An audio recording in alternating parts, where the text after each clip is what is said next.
열심히 하나님 앞에 심으면 하나님이 갚아주신다고 하는 축복을 믿어야 될 줄로 믿습니다. 우리가 생각하는 그런 차원이 아니에요. 야베스의 기도처럼 복에 복을 더하시고 지경이 넓혀지게 하시고 근심과 환난과 걱정이 없게 해달라고 하는 그런 기도에 응답이 있을 줄로 믿습니다. 하나님은 성도들에게 그래서 일을 맡겨주세요. 충성을 잘하는 자를 가리켜서 선한 청직이라, 충성스럽게 일을 하지 않는 자를 악한 청직이라 이렇게 말합니다. 원래 청직이라는 말의 뜻은 주인의 일을 맡아서 관리하는 관리자라는 뜻입니다. 말세에는 베드로전서 4장 10절로 11절에 보면 선한 청지기가 되라고 말씀합니다. 각각 은사를 받은 대로 하나님의 각양 은혜를 맡은 선한 청지기 같이 서로 봉사하라. 누가 무슨 말을 하려면 하나님이 하시는 것처럼 말하고, 누가 무슨 일을 하려면 하나님이 공급하시는 쉼으로 하라. 모든 게 하나님께 영광을 돌리게 하려 하심이니라. 이게 하나님의 말씀이에요. 우리 주님은 지금도 선한 청지기들을 원하시고 그렇게 하기를 원하시고 기도합니다. 자기 이익만 추구하는 자와 주인에게 이익을 남겨서 돌려주는 그런 청지기가 있죠. 자기 이익만을 추구하지 말고 주인에게 이익을 돌려주는 선한 청지기가 돼야지, 그렇지 않으면 악한 청지기가 되는 거예요. 그런 자들을 주님이 책망하십니다. 죄송한 말씀이지만 어떤 분이 장사를 하는데 너무너무 장사가 잘 돼요. 그런데 보니까 수입이 없는 거예요. 그래서 제가 불렀습니다. 권사님, 카운터부터 시작해서 점원들을 다 좀 바꿔보라고. 목사님 왜요? 다 믿을 만한 사람들을 다 앉혀놨는데요. 그게 문제라고요. 주님 위에는 누구를 믿겠습니까? 교체했는데요. 죄송하지만 그 다음 수입이 3배 올랐어요. 그런 문제가 봤어요. 왜냐하면 악한 청지기는 이익을 남기면 자기 호주머니에 착복해요. 선한 청지기는 주인에게 이익을 남겨주는 거예요. 우리 주님이 이걸 말씀드리고 있는 것입니다. 오늘 본문 말씀이 달란트 비유의 말씀입니다. 예수님께서 이 비유의 말씀을 통해서 선한 청지기의 삶을 살아가는 자세가 무엇인지 우리에게 말씀해 주고 있습니다. 그래서 오늘 말씀을 통해서 일꾼의 자세라 하는 제목으로 저와 여러분이 은혜 받는 시간 되기를 바랍니다.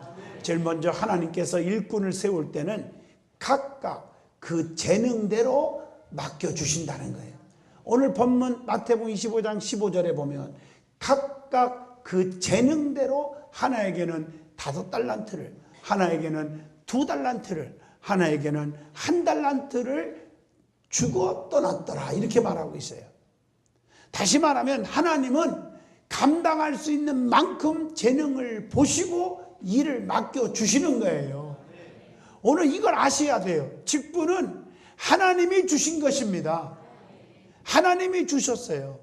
인간의 잣대로, 인간의 눈으로 절대로 판단하면 안 돼요. 많은 사람들은 목사님, 하나님도 이상해요. 왜 저자에게 저는 중책을 맡겼나 몰라요. 교회 나온 지도 얼마 안 되고요. 믿음도 없는 것 같고요. 좀 무식한 것 같은데요. 바로 그렇게 말하는 분들이 문제입니다. 남을 업신여기거나 무시하지 마십시오. 하나님은 자기의 재능대로 다 맡겨주셔서 그 하나님의 지혜가 엉터리라는 것입니까? 잘못된 생각입니다. 여러분, 낙타를 통해서 주는 교훈을 한번 받아봅시다. 낙타는요, 하루를 시작하고 마칠 때마다 주인 앞에 무릎을 꿇는다고 합니다. 그리고 낙타는 일을 마친 다음에 그 끝마친 다음에도 무릎을 꿇고 등에 있는 짐을 다 내놓을 때까지 기다립니다. 매일매일 반복적인 일을 하면서도 한 번도 주인님, 왜 짐이 이렇게 가볍습니까? 왜 이렇게 짐이 무겁습니까? 왜 나보고 이렇게 멀리만 갔다 오라 하십니까? 불평하거나 원망하지 않는다는 거죠. 주인은 낙타의 재능과 할 수 있는 일의 양을 잘 알기 때문에 감당할 수 있는 만큼만 짐을 실어서 나르게 한다는 거죠. 오늘 이 원리를 아셔야 됩니다.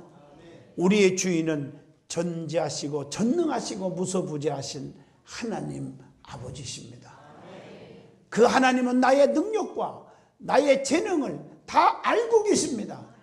나는 너무 부족한 것 같지만 하나님은 우리의 재능을 아셔서 조금만 하나님이 손을 펼쳐주면, 주님의 능력을 주시면 감당할 수 있다. 그만큼 주님이 맡겨주시는 거예요. 내가 감당할 수 있는 만큼 하나님은 일을 맡겨주시는 줄로 믿습니다. 그래서 하나님, 나는 못해요, 할 줄 몰라요, 안 돼요, 안 할래요, 이런 일은 주님 앞에 통하지 않는 거죠. 그리고 두 번째로, 우리 하나님은 재능대로 주인이 맡겼다는 거예요. 1달란트를 맡긴 자가 있었어요. 2달란트 맡긴 사람이 있었어요. 5달란트를 맡겨준 사람이 있었어요. 자, 그 다음에 세 번째, 처음보다 나중이 더 좋아야 한다는 거. 오늘 욥기서 42장 12절 보면 여호와께서 욥의 모년에 복을 주사 처음 복보다 더하게 하시나니. 욥의 삶을 통해서 우리에게 주시는 깨우침이 있어요. 교훈이 있어요. 뭘까요? 욥은 욥기서 2장 13절에 보면 엄청난 고난을 받은 사람입니다. 욥의 고난은 여러분 아내도 다 아시겠죠. 모든 재산, 그렇게 부자였는데 하루아침에 다 날아갔어요. 10남매가 하루아침에 다 죽었어요. 몸에 병이 들었는데 얼마나 괴로우면 기왓장을 깨서 온몸을 박박 긁었다고 그랬어요. 그렇게 철저하게 믿었던 아내까지도 자신을 떠나게 되었어요. 욥기서 1장 12절, 욥기서 1장 18절로 19절, 욥기서 2장 7절 등등을 보면 욥이 받은 고난이 엄청나다는 걸 알아야 돼요. 세상에서 아무리 환난과 아무리 핍박을 받고 멸시를 당하고 고통을 당해도 욥을 생각하면요, 우리가 이길 수가 있어요. 욥처럼 고난받은 자가 없어요. 그런데 욥은 그런 고난 속에서 끝까지 불평하거나 원망하지 않았어요. 포기하지 않았어요. 하나님의 전적인 섭리를 믿었기 때문에 하나님께서 나중이 더 좋게 해주셨다고 기록되어 있습니다. 욥기서 1장 21절로 23절, 특별히 21절 보면 욥의 입에서 나오는 고백을 보세요. 주신 자도 여호와시고 취하신 자도 여호와시오니 여호와의 이름이 찬송을 받으실지니다. 다 하나님이 하신 거고, 주신 분도 하나님, 가져가신 분도 하나님.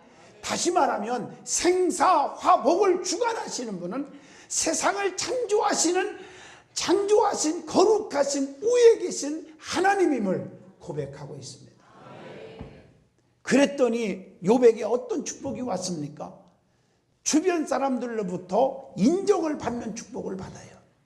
42장 11절 욥기서를 보면 욥의 곁을 떠난 자들이 다시 와요. 그리고 욥을 위로합니다. 다 버렸던 자들이 다시 와서 욥에게 선물을 주었다고 성경에 기록되어 있습니다. 뿐만 아니라 욥에게는 처음보다 나중이 재물이 더하여 주었다 그랬어요. 갑절의 축복을 주었어요. 욥기서 42장 10절. 그래서 야고보서 5장 11절에 이런 말씀이 있죠. 보라, 인내하는 자를 우리가 복되다 하나니 너희가 욥의 인내를 들었고 주께서 주신 결말을 보았거니와 주는 가장 자비하시고 긍휼히 여기시는 자신이라. 얼마나 아름다워요. 하나님은 배의 축복을 주었어요. 두 번째 주시는 교훈은 하나님께서 일꾼으로 세워주셨으면 지극히 적은 일에도 충성해야 한다고 하는 교훈입니다. 오늘 본문 마태복음 25장 21절로 23절. 주님의 일은 인간의 생각으로 절대로 판단해서는 안 됩니다. 하나님께서는 지극히 작은 일에 충성된 자는 큰 일에도 충성된 자가 된다겠고, 작은 일에 불의한 자는 큰 일에도 불의한 자라고 말씀합니다. 누가복음 16장 10절 말씀. 저도 목회하면서 보면요, 작은 일을 맡겼을 때 열심히 하는 걸 보면 아무리 큰 일 맡겨도 잘 감당합니다. 작은 일을 우습게 여기고 직분을 감투로 여기고 목에 힘주는 사람들은 여러분 큰 일 맡기면 더 못합니다. 주의 일은 감투가 아닙니다. 교만하면 큰일 납니다. 잠언서 16장 18절, 교만은 패망의 선봉이요 거만하면 넘어집의 앞잡이라고 그랬어요. 그래서 야고보서 4장 6절 말씀에 하나님이 교만한 자를 물리치시고 겸손한 자에게는 은혜를 주신다 하였느니라. 하나님은 겸손한 자에게 은혜를 주시고 하나님이 써주시는 줄로 믿습니다. 그 다음에 두 번째로 2달란트를 받은 자와 5달란트 받은 자는 맡겨진 대로 충성해서 칭찬을 받았어요. 마태복음 25장 21절과 23절에 보면 칭찬의 내용이 다 똑같아요. 착하고 충성된 종아, 네가 지극히 적은 일에 충성하였음에 내가 더 많은 것을 내게 주며 네 주인의 즐거움에 참여할지어다. 착하고 충성된 종이라고 했어요. 더 많은 일을 맡겨주셨어요. 여러분, 더 많은 일을 맡았다는 말이 무슨 뜻인 줄 아세요? 하나님은요, 일거리를 줬다는 말은 그 일을 감당할 수 있도록 전능자이기 때문에 건강, 능력, 상급, 축복, 지혜 다 주시는 거예요. 그래서 일을 시키는 거예요. 그러니까 일을 많이 맡았다고 하는 것은 상급과 축복, 그리고 하나님의 능력을 주신다고 하는 말씀입니다.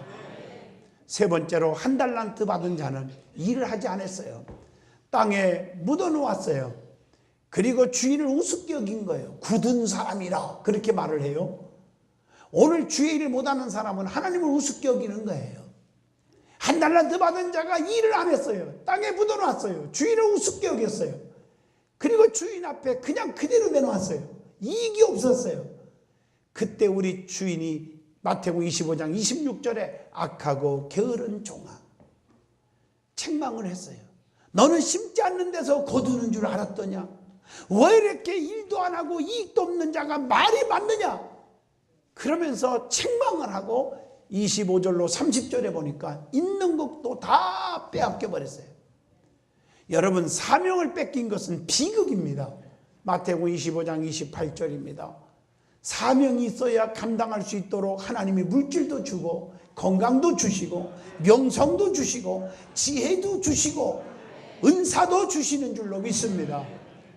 그러니까 사명을 뺏겨버렸어요. 그리고 나서 29절로 30절에 바깥 어두운 곳에서 비극의 맛을 보게 되었다는 것이죠. 오늘 여러분, 일을 안 하는 자는 크다 작다 말이 많은 법이에요. 25절 26절입니다. 교회 안에서도 일을 안 하는 사람, 열심히 없는 사람들이 말이 많아요. 보면 오래 믿었다고 하나님이 사랑하는 게 아닙니다. 성경엔 나중된 자가 먼저 되고 먼저 된 자가 나중된다고 말했습니다. 여러분들이 오래 믿었건 늦게 믿었건 열심히 일하는 사람들, 하나님이 능력 주셔서 사용하신다는 사실을 아셔야 합니다. 그래서 세 번째 주는 교훈은, 하나님은 일꾼들에게 지금도 요구하는 것 단 한 가지, 열심만 하라, 최선을 다하라, 다시 말하면 충성을 하라, 이런 얘기예요. 그래서 고린도전서 4장 2절에 맡은 자들에게 구할 것은 충성이라고 말했어요. 주인이신 하나님은 평가하실 때 착하게 충성했느냐 안 했느냐 관심이 있습니다. 얼마나 최선을 다했느냐, 이거에 관심이 있어요. 21절로 본문 23절까지 보면요, 하나님은 최선을 다하는 착하고 충성된 자라고 칭찬을 합니다. 성경에 보면 많은 양을 보는 게 아니에요, 애모를 보는 게 아니에요, 얼마나 최선을 다했느냐가 중요한 것입니다. 그래서 마가복음 12장 44절을 보시면요, 한 가난한 과부가 연복계에 두 렙돈의 동전 2개를 딸랑하고 헌금했을 때 우리 주님이 이 모든 사람보다, 이 수천 배 더한 사람도 봤죠, 그들보다 제일 많이 바쳤다. 자기 모든 소유, 즉 생활비 전부를 넣었느니라 하셨더라. 우리 하나님은 판단이 기준이 다릅니다. 얼마나 최선을 다했느냐가 중요한 거예요. 출애굽기 4장 2절로 4절 보면 모세는요 40년 동안 이드로의 양무리를 쳤어요. 지팡이 하나 딱 잡고, 누가 보면 마른 막대기 하나예요. 40년 동안 양치고 살았어요. 그러나 80세의 호레산 떨기나무 불 가운데서 하나님을 만납니다. 모세야, 네가 선 것은 거룩한 땅이니 네 발에서 신을 벗으라. 그리고 나서 모세야, 네가 가지고 있는 것이 무엇이냐? 모세로서는 가지고 있는 건 지팡이 하나뿐이에요. 남들이 우습게 여길지 모르지만 이 지팡이 하나 가지고, 마른 막대기 하나 가지고 양들을 지도했고, 그리고 맹수들이 올 때 이것으로 부숴버렸어요. 물리쳤어요. 모세로서는 가장 귀한 것이 지팡이 하나뿐이에요. 그걸 내 앞에 내놔봐라. 내놓았더니 뱀이 뛰고 말았어요. 다시 잡아라. 꼬리를 잡았는데 이것이 웬일입니까? 60만이 따라오고 홍해바다가 육지같이 갈라지고 반석에서 샘물 터져 나오고 불기둥과 구름기둥으로 인도하고 보호하시는 권능의 지팡이로 바뀌어졌습니다.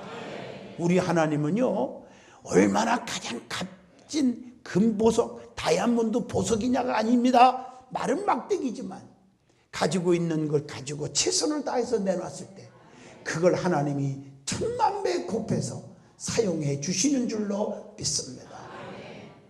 그래서 하나님은 애벌을 보지 않습니다. 애벌을 보고 판단하시거나 쓰시는 분이 아닙니다. 사도행전 13장 22절 다윗은 끝까지 남들이 보든 안 보든 쫙볕에서 땀이 뻘뻘 흘리고 맹수의 위험 속에서 배고픔과 목마름 속에서도 끝까지 양을 지키고 있는 거 하나님은 보시고 마음에 합한 자라고 했고 왕중왕으로 하나님이 크게 쓰신 줄로 믿습니다. 성도들은 애물을 보고 판단합니다. 그렇지 마세요. 교회에 늦게 등록했다고 무시하지 마세요. 믿음 없다고 무시하지 마세요. 가난하다고 무식하다고 무시하지 마세요. 하나님이 여러분보다 크게 쓰시는 거예요. 그런 분들을요. 절대로 판단하지 마세요. 겉보고 판단하지 마세요. 그 사람들이 더 많은 열매를 맺어요. 이게 성경의 원리인 줄로 믿습니다. 두 번째로 하나님은 열매를 보고 판단합니다. 2달란트 받은 사람은 2달란트를 더 남겼습니다. 5달란트 받은 사람은 5달란트 더 남겨 배의 이익을 남겨서 오늘 본문 20절, 21절, 23절에 보니까 똑같은 칭찬과 상을 받았습니다. 1달란트 받은 사람은 이익이 하나도 없어서 악하고 게으른 종이라고 책망받고 쫓겨났습니다. 26절로 30절에. 다시 말합니다. 일하지 않는 자들과 열매 없는 자들은 왜 이렇게 말이 많은지 24절에 책망받습니다. 우리는 말없이 헌신합시다. 충성이라는 단어도 두 가지가 있습니다. 상 있는 충성이 있고 상 없는 충성이 있습니다. 아무리 열심히 일을 했어도 아무리 열심히 교회를 몇십 년 수십 년을 다녀도 상 없는 충성이 있어요. 그래서 지금까지 신앙생활 하면서도 덕이 안 돼. 저 사람 왜 하는 일마다 불통이냐? 왜 이렇게 헤매고 사느냐? 덕이 안 돼. 왜 그런 일이 생길까요? 여러분 아셔야 합니다. 상 없는 충성을 했기 때문이에요. 떠벌리 충성. 누가 보면 하고 안 보면 안 해요. 알아주면 하고 안 알아주면 안 해요. 칭찬하면 하고 칭찬하면 안 해요. 기분 나쁘면 안 하고 기분 내키면 해요. 이건요 상이 없습니다. 환경 따라 충성. 덥고 추면 안 해요. 날씨가 좋으면 열심히 와요. 상이 없습니다. 상 받는 충성은 비바람 눈보라쳐도 관계하지 않아요. 환난 가운데서도 네가 죽도록 충성하라. 그리하면 내가 생명의 멸류관을 주리라. 은밀하게 합니다. 보든 안 보든 오른손이 하는 일 왼손이 모르게, 왼손이 하는 일 오른손이 모르게 충성. 은밀한 중에 보시는 하나님이 보상해 주십니다. 또 지극히 적은 일에 착하고 충성된 종아, 네가 지극히 적은 일에 충성하였으면 내가 더 많은 것을 네게 준다. 여러분 하나님은 외모를 보지 않기 때문에 중심을 보시기 때문입니다. 오늘 여러분 충성스러운 상 받는 자가 되시기를 축원합니다. 세 번째 일꾼은 충성의 자세가 필요합니다. 어떤 마인드, 어떤 자세를 가지고 어떤 태도를 가지고 일을 해야 할까요? 첫 번째로 철저한 소명의식을 가지고 해야 합니다. 이사야 선지자가 이사야 6장 8절에 주의 음성을 들을 때 내가 여기 있나이다 나를 보내주세요. 아구것자 빈들에도 소돔 같은 거리에도 주님 명령에 순종하겠습니다. 소명의식이 있어요. 요한복음 15장 16절에 너희가 나를 택한 것이 아닙니다. 내가 너희를 택하여 세웠다고 성경은 말합니다. 하나님이 여러분을 택해서 세워주셨습니다. 여러분들이 교회에 나오게 한 것도 하나님이 뽑아서 나오게 하신 줄로 믿습니다. 소명의식이 있어야 돼. 소명의식. 그 사도 바울은 내가 나된 것은 하나님의 은혜요. 나같이 부족한데 가장 연약한 제 나를 충성스럽게 여겨주어서 나에게 귀한 축복을 주셨다고 바울은 고백을 합니다. 두 번째로 모든 영광을 하나님께만 돌려야 합니다. 고린도전서 15장 10절 나의 나된 것은 하나님의 은혜가 된 거지 내가 똑똑해서 한 게 아니에요. 하나님께 영광. 그리고 디모데후서 4장 7절로 8절 내가 선한 싸움을 싸우고 나의 달려갈 길을 마치고 믿음을 지켰다고. 일꾼은 겸손하고 성실하고 진실하여야 합니다. 그래서 맡은 자에게 구할 것은 충성이니 날마다 하나님 충성스러운 선한 청지기가 되게 해달라고 기도하셔야 합니다. 그리고 사도행전 6장 10절 스데반처럼 지혜와 성령으로 말함을 저희가 능히 감당치 못하며 지혜와 성령으로 말을 했다. 일꾼은 성령의 이끌림을 받아야 되고 지혜로워야 됩니다. 그러니까 말도 함부로 말하는 게 아니라 지혜로운 말을 하세요. 잠언서 25장 13절에 충성된 사자는 그를 보낸 이에게 마치 추수하는 날에 얼음 냉수 같아서 능히 그 주인의 마음을 시원케 하느니라. 여러분 보세요. 이게 지혜예요. 주인의 마음을 시원케 해줘야 돼요. 하나님의 마음을 나 때문에 속상하게 하지 말고 시원케 해줘야 돼요. 그래서 주의 종도 시원케 해줘야 돼요. 그래서 히브리서 13장 17절 너희를 인도하는 자들에게 순종하고 복종하라. 근심으로 하게 하지 마라. 즐거움으로 일하게 하라. 시원하게 일하게 하게 하라. 그렇지 아니하면 너희에게 유익이 없느니라. 이렇게 말씀하고 계십니다. 여러분 하나님을 시원케 하는 성도가 됩시다. 저도 대학원에서 강의할 때 보면요, 학생들에게 문제를 내요. 특히 석사과정, 박사과정 같은 데는요, 한 문제, 많아야 두 문제 딱 내줘요. 여기에 대해서 한번 논술을 해봐라. 어떤 학생들은요, 빡빡하게 한 시간도 모자랄 정도로 막 모자라다고 하면서 시간 더 주세요. 빡빡하게 썼는데 결국에는 F. 어떤 학생은요, 생각이 별로 많이 안 나서 그냥 한 2줄 썼어요. 그리고 나와버렸어요. 근데 걔는 A+예요. 여러분 백 써서 A+ 받은 게 아니에요. 그 교수의 마음을 시원케 한 거예요. 어쩌면 내가 원하는 답을 거기다 딱 써놨니? 너는 A+예요. 여러분 주님으로부터 일을 맡은 사람은 그 주님이 뭘 원하는지 하나님의 뜻을 알아야 돼요. 그래서 천국 가는 것도 주여 주여 한다고 천국 가는 게 아니고 다만 아버지 뜻대로 사는 자가 천국에 간다고 그랬거든요.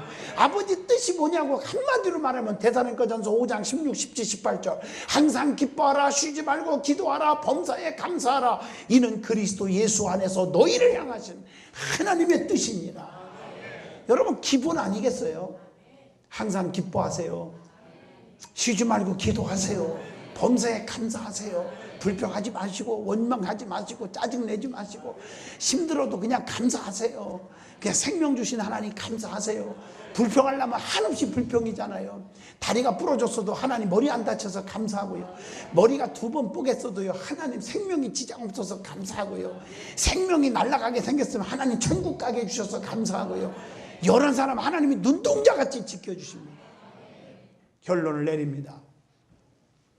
열심히 일하는 자는 종이 합니다. 영광은 주인이 받는 거예요. 우리들은 하나님의 일꾼입니다. 일꾼의 자세는 종의 자세를 갖는 것입니다. 열심히 일만 하고 하나님께 영광을 돌려야 합니다. 그러면 종의 자세는 구체적으로 말하면 내 지식과 내 경험과 내 상식 이것 가지고 살아서 안 됩니다. 아무리 내가 옳아도 내 고집 부리면 안 됩니다. 내 혈기로 일해서는 안 됩니다. 내 뜻은 전혀 있어서는 안 됩니다. 오직 주인의 뜻대로 시키는 대로만 해야 됩니다. 그러면 역사가 일어나요. 그게 종이에요. 그래서 성경에 보세요. 우리 하나님이 시키는 대로 해라. 주님이 시키는 대로 해라. 이해가 안 돼요. 인간적으로 생각으로는. 오병이어의 기적. 주님이 띄워주래요. 5,000명의 장정만 해도 도시락 하나 갖고 누구 입에다 넣어주겠어요. 믿음으로 순종하고 시키는 대로 했더니 다 먹이고도 12강주리가 남았어요. 여러분의 사업에 오병이어의 기적이 일어나기를 바랍니다. 시키는 대로 하라. 우리 주님이 시키는 대로 하면 하나님이 기적을 주실 것입니다.